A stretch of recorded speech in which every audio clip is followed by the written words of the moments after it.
The elite, the toffs, the posh people, the people in the Carlton Club wanted to do a deal with Germany. It was the working class who saved this country when they rallied behind Winston Churchill.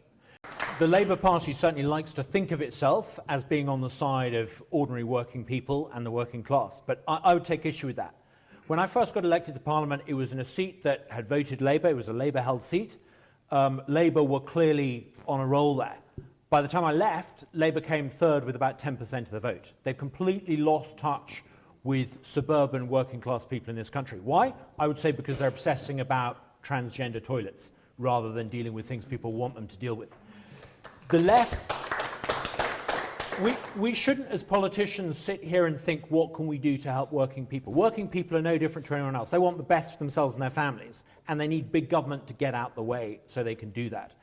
The problem in this country is not, the problems in this country have come from what the political elite has tried to do.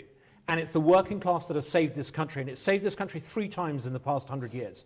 It was the working class who saved this country in 1941. The elite, the toffs, the posh people, the people in the Carlton Club wanted to do a deal with Germany. It was the working class who saved this country when they rallied behind Winston Churchill.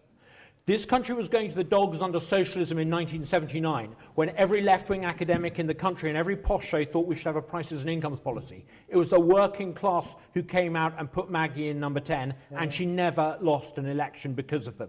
And it was the working class who saved this country in June 2016, when the posh elite in this country said we've got to stay as a province of Brussels, and ordinary folks said no.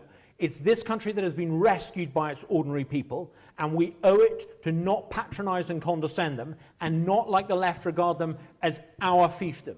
It's a privilege and an honor to be elected by ordinary people, and what we need to do is to allow them to have the privileges and the freedoms that rich people in London take for granted.